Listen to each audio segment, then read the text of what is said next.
Hi, everybody. Welcome to this episode of the Jeff Heilman Project. Today, we're going to be talking about getting our goals achieved, how we had in the past, how Jeff and I have gone about getting our goals and to be achieved, and maybe give you some tips and some encouraging words on how to achieve your goals. Right now, I am in the middle of accomplishing a goal. I am building a room, a podcast room B, I'm affectionately calling it. That's right. It will be the podcast that my daughter Madeline and I are going to start, and it's going to be very much different in the sense that it's going to be white and bright and very girly compared to the Jeff Heilman Project, but I'm not very girly. Building it for my channel, Jessica Builds, and it's going to be, right now, currently, it's a 12 by 12. So it's basically a 144 square foot room. And I've never drywalled before. I've never framed and hung a ceiling. And it's just a whole bunch. But there's a goal. You're doing really good. You're doing really good. Thank you. Trying to keep things plumb, trying to keep things level. There's a goal. And I set it and I'm achieving it. And in my opinion, achieving a goal is completing it. What would you define? How would you define achieving a goal? It's just getting what you want. Yeah. Having what you want manifested. And, that might seem like what a silly question to ask. I think it's not a silly question. We're designed as goal achieving organisms. Let's talk a little bit about when you were in corporate America. I remember especially, you're in corporate America now, but startup land. You were talking about having stretch goals, and then what was the other one? There were two goals. You have your stretch goal and your realistic goal, or? Yeah, you have your goal and your stretch goal. In the work that I'm going through right now with Dr. Benjamin Hardy, there's a book that I'm reading called Scaling, The Science of Scaling. He talks about your floor, your set point floor.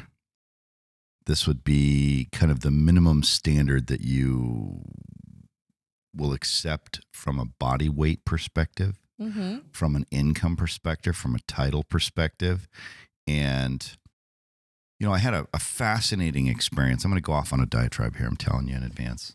I think we've heard the Perfigo story a bunch. I set a goal to make $300,000 at Perfigo, which was not that much money to a lot of people. But for me, I'd never made over like 25 grand in a year in my life. And I set that goal and I obsessed upon it. I set the goal, I think, in December for the following year. And like January, I made 5 grand in commissions. And February, I made 2 grand in commissions. And March, I made 8 grand in commissions. May, I made 12 grand in commissions. And then like June and July, I made like $85,000 in commissions. Just this huge straight up spike.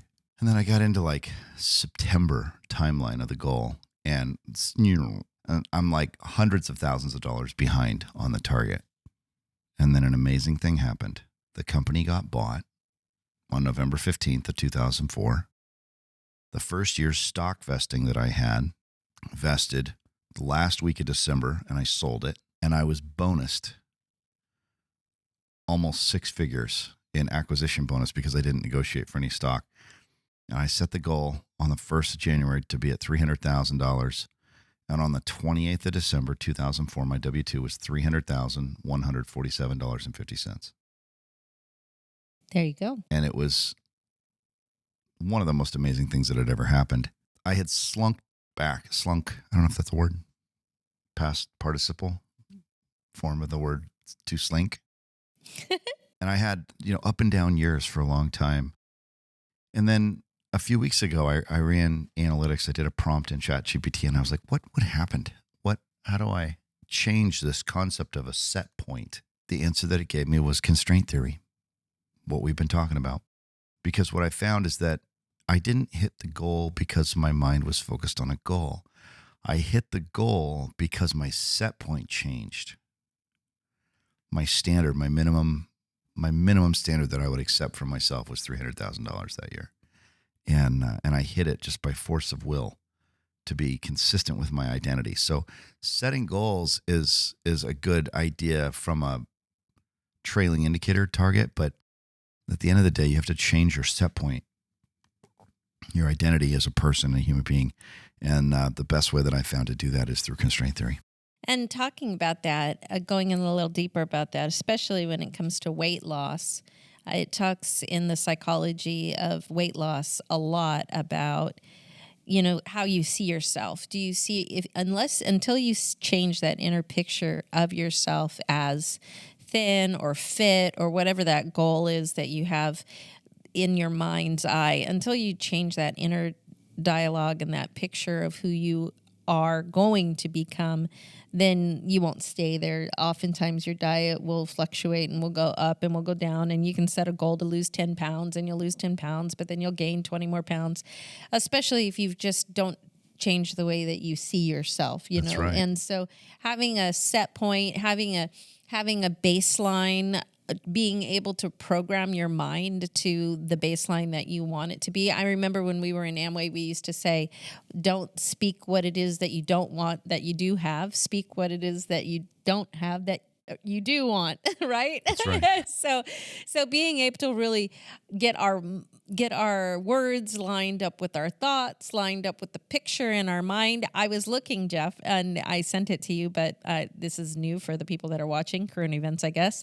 The owners of the multi-level, I think it was a multi-level doTERRA oils, essential oils and oils for homeopathic use, so starts with one product and then scales and becomes more and more products. Well, they put their house on the market, and it's in Provo, Utah for $43 million. And it is a architectural masterpiece. It looks like the Lord of the Rings. It's very Hobbit land, but the main house is 23,000 square feet. The guest house is 6,000 square feet. It's got a 70-foot tall tower for rock climbing. It's got an indoor racket. I mean, it's everything. If you imagine it, it didn't show in the Zillow listings, but I would assume there's probably a hair salon in there and everything. And it just really, I don't feel bad anymore. Like, I don't feel like, oh, I'm a failure when I look at pictures like that. I just see like, man, my thinking is really small when I see things like that. And I see it's one thing to build a complex. It's one thing to build a mega mansion and a complex, but it's another thing to consider the maintenance and the yearly cost and the water and the infrastructure and the power and the electric and the taxes and how much was it? 40 million? $43 million. Yeah, so you're talking $50,000 a month in property taxes. And the housekeepers and the salary of the groundskeepers and so you really, it really makes me consider thinking about where my set point is. Because if my set point is, oh, I'm good, I'm comfortable, I go to Target, get my groceries, I come home, I got my grocery budget, I feed my family. There's nothing wrong with that. It's great. Have a budget. Yeah. We need to have a budget. But the considering of just the sheer cost of the amount of value that are they really adding, $43 million plus of value to the marketplace more than I am? Absolutely. Is it like they're adding way more value than we're adding? That's where the money comes from. Yeah. Right? They're structuring and organizing capital and getting a return on that capital. And yet there's the concept of don't despise the small things, right? Because I'm sure that it all started with an idea, because you don't go to a $43 million house sale without first having an idea for something. Yeah. I mean, ultimately, capital, not Smith Wigglesworth, who wrote Science of Getting Rich? Wallace D. Wattles. He talks about doing things in a certain way. And in that certain way, I think that he's talking about structure. You're structuring thoughts that will ultimately lead to the organization of capital, which will then pull like a vacuum, like gravity, formless substance, metals, rock, dirt, labor, electric current, whatever the substance is that's needed in order to accomplish the vision. But if you do things in a certain way, you provide organization, you provide structure, capital will start to attract itself to the person who is magnetized to create that outcome. And I believe that that's how you and I met. I think that I had magnetized my mind to a certain standard. My goal was not to marry Jessica Heilman because I didn't know a Jessica Heilman existed when I set the goal. But I did set a standard that said that I'm not going to accept, the one night stand or the girlfriend in the back of the pickup truck type Booty lifestyle, booty call. I wasn't going to accept that as a standard in my life that was, going to be my day to day anymore. I wanted a wife. I wanted to get married and have kids. And so when I changed that standard, you showed up kind of automatically, right? And I think that when people understand that you can make a decision to set standards instantly and start living up to those standards. You don't have to reach for a goal. You can just say, I'm not going to accept that anymore. And in doing that, your life can change very quickly. Well, in the middle of this project and this goal that I have created to build this room and have this room built by Thanksgiving, we have people coming into town. This room is going to be an extra room. Nothing like setting a goal for people. And embarrassment be the penalty you pay for not hitting it. Well, it's not embarrassing. It's function, right? Like I need a place. I need this room done because I would like to be able to serve the people that are going to be staying with us and to have a place for them to stay. And so in the doing of this, I've set a standard that my job site's going to be clean every night before I go to bed. Like when I'm done usually I don't clean my job site. Usually my job site is a wreck and there's piles everywhere because I'm a creative person and I'm in the middle of a creative project. But this time I'm like, no, I'm going to put all my tools away. I'm going to make sure all my batteries are being charged because I learned the last project that I did in 30 days, less than 30 days, that chaos was it wasn't something that I looked forward to every morning to come out to the job site and be tripping over everything. And so this time around, the standards had become elevated to the point to where all of I use the blower and I use the leaf blower and I blow the area every single night when I was done, put all my tools away, charged all my batteries, and it just made the process a lot easier, a lot better, spoke to having a higher standard of what I was doing and what I was willing to put up with in the process of getting the goal accomplished and having the goal be done. So that's been a really great opportunity for growth and for what you're speaking to about being organized and having a picture in your mind about what it's going to look like. Just feels good knowing that you can hit a goal and say, hey, I'm going to put my tools away and I'm going to try to accomplish something of value this week or today or what have you. Let's talk for a minute about, we've also recently gone to the bookstore and I picked out a new book, which I'm very excited about. It's a book by Marie Kondo and it's about it's not Spark Joy. I don't remember the name of it, but we're talking about, it's basically a masterclass on her Marie Kondo system for organization. And in it, we were reading about the difference between tidying and cleaning, because what they talk about is at the end of the year for the Japanese people, at the end of the year in Japan, they will do a deep house cleaning. So like in America, we have spring cleaning. They do their cleaning at the end of the year before the new year comes. And in doing so, she talks about how if you clean but you never tidy, the job never gets done. Cleaning is something that happens when you're combating nature. Cleaning happens naturally. So dust accumulates naturally, leaves come in and fall off the trees naturally. And so anything that's a nature-based thing that you have to clean, that's cleaning. But tidying is different. Tidying is something that is against yourself. So you tidy means to put things away once and for all and have a place for them, like to go through and purge, put it away and have a place for it. And until you've tidied to where everything has a place and you don't have anything that doesn't bring you joy, you've thrown away everything or you've donated anything that doesn't bring you joy, you've put everything away, then you can clean. And they're two totally different things between tidying and cleaning. And Jeff and I have been talking a lot this week about being tidy versus being clean, how you can clean your body by getting massages, going to the chiropractor. But unless you've tidied your habits for the type of food that you eat, or if you don't stretch or whatever, then you're just going to continue being stuck in this loop of always seeing the chiropractor and always having to do these things without having been tidied first. What have you been learning? What have you been learning about tidying versus cleaning, and how that it can apply to goal setting? Because I don't know that you can ever feel like you've really cleaned anything and set a goal like, I'm going to clean this place up, without really understanding what it means to tidy. Well, I think that setting a goal, at least a sales goal, which is what I do for a living, when I was doing really well at Perfigo, or anytime I've done really well, I had some form of a system. My calls were set. I had algorithms. I had reports. I knew what I was going to do each day. And You were tidy about your I was activities. tidy about my activities. And last year I had, one of the best income years I've ever had.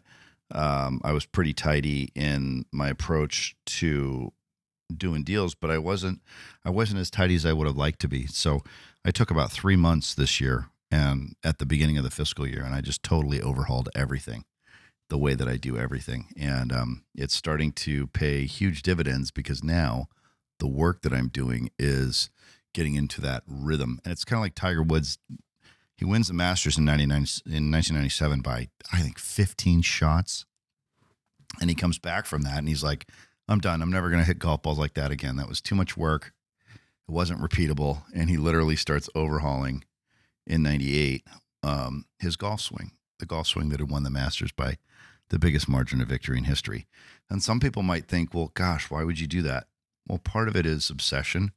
Part of it is you want to be the best that you can be. But also part of it is you want to be great without having to work that hard.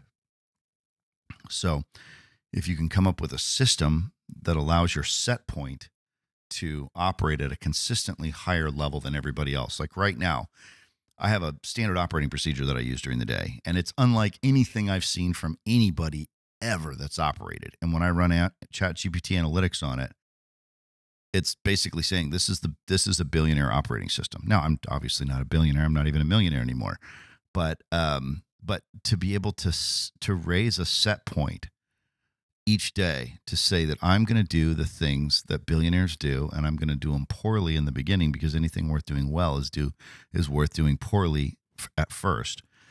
And that by changing the set point ever so slowly, by focusing on constraint theory, and by double dipping on ambition translated into incremental improvement, you can basically raise the floor on what you're doing through massive goal setting and completely transform your life. Here's another thing too that I would say to people out there. If you're not making $2 to $3 million a year, and most everybody is not, I'm not at that level yet, but if you're not making $2 to $3 million a year in the next 10 years, your life is going to suck. You're going to have a pretty hard time. 100, 200 grand a year is not going to get it done. That is basically going to be your cost of minimum healthcare and domicile mediocrity. And it's not that life should be about making money, but the only people that I know whose lives are not about making money are the ones who have enough of it. So pretending that we don't need money is asinine. And I hear people criticize people about working all the time just for money, and yet they spend their entire lives working just to have nothing. And we have this life of being able to travel, experience other cultures, experience other foods, experience other lands, experience other people, other languages, other art, that's available to people who perform and have access to time and discretionary income.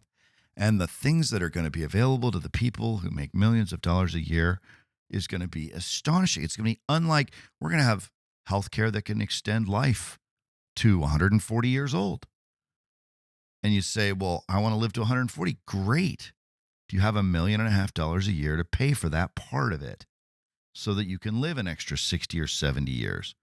And if the answer is no, then you die. So There's stuff available to people with money that will improve your quality of life, your care. A stretch lab. We never heard of a stretch lab before, or Pilates labs or classes. Those things are available now for people. There was an interview with a guy on a private jet that I listened to a couple of months back where he said he spends about 12 hours a day stretching, that his ideas come from being unlocked by his muscle pliability being increased to the maximum amount, and he pays a guy to travel with him. He pays him $3,000 a day to stretch him. Funny story. If you watch this week's Hot Ones with Sean Evans, Woody Harrelson is on Hot Ones. Nice. And he was talking about the time that he was on, he was recording White Men Can't Jump. And he was trying to do this. He was trying to do a layup and a dunk. And he kept trying and couldn't do it and couldn't do it and couldn't do it and couldn't do it. And then he went into his trailer and the gal was like, "Have you tried stretching?" And he was like, "What? No, I haven't stretched. I haven't stretched at all." So then he stretched it out, and then he went back on the court and he did it. But the basketball player in the movie, whom I forget which one it is, wasn't there.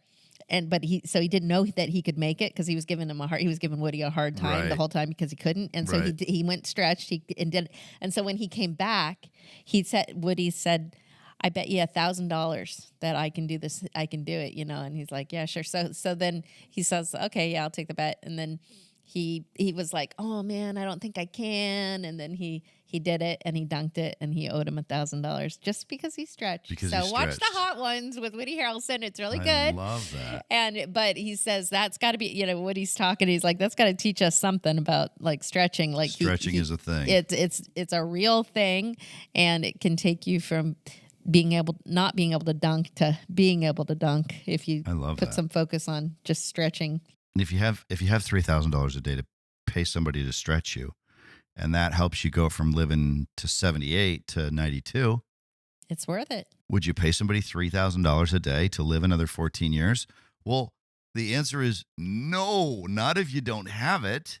Mm-hmm. Would you pay somebody $3,000 a day? That's $1 million a year. Would you pay somebody $1 million a year to live an extra 14 years? Not if you don't have the money. Martha Stewart, I just watched a reel from her on Instagram today. She has a Pilates instructor that she works with every single morning from 6:30 for 45 minutes. And she says the instructor comes so that she doesn't cheat, to hold her accountable. Yeah, to hold her accountable for it. I'm thinking, do they live at Bedford? Like, that's 7 days a week. They That's visit. 45 minutes, 7 days a week. He's coming to her house to do Pilates. I mean, she looks phenomenal. Everybody's, Martha Stewart, look at her. How can she look so good for being 82 years old? Well, she's rich for one, but and she's. But the thing is rich people Pilates pour every single money morning into health. Absolutely. Right? They pour money into health. And so while you're young, everyone that's watching, we always advocate for pouring money into your mind, growing, learning, seeing how the others think. What does wealth of the mind look like? How healthy and wealthy and wise can you become in all you're getting? Get understanding. And we believe in you here at the Jeff Heilman Project. And we know that you're going to be able to accomplish all the goals that you set. Just like, well, you'll be able to accomplish the big ones. Absolutely. You absolutely can. Show the camera your left-handed art of the... Camera one? Which camera? Was that left-handed? Oh, this was left-handed. What he's been drawing on this episode, but what's the left-handed That's left-handed, but with right-handed like filling in. Yeah. So you're ambidroxtrous. Something like that. And then I did this one yesterday. Yes. That was entirely left-handed. Entirely left-handed. And set a goal to complete a still life. It's amazing. Left-handed. If you take out a piece of paper and a pen or a pencil and you start drawing left-handed, the first thing that happens, you can almost feel the neurons like, we haven't been over on this side for a while. And you start to feel a release of the guilt and the anger and the frustration of not being able to do well because you're like, fuck it. I'm doing it left-handed. I suck drawing left-handed, so of course it's going to suck. And then you just keep using the same persistence and consistency after removing the filter of perfectionism and you can start getting about doing some pretty cool stuff. So I'm a big fan of left-handed drawing now. And then I drew this shot on my Mercedes. It's it's kind of lame, right? Doesn't really look like it. The proportions are off. The circles aren't round. The tires aren't the right length. But it is free. There's a freeness in it. So for those of you who are trying to learn how to get more comfortable not being as judgy in what you draw, you might consider drawing a little left-handed, and it's very freeing. It's very cool to kind of see yourself, like what version of yourself would show up if the fear was put aside. So. Well, here's to you and your goals, whatever they may be. Share them with the comments. Let us know what you're up to. We'd love to hear from you, and we thank you. We're for glad you listened, and hope you got something out of to the Jeff Heilman session Project of how to achieve your most ambitious goals.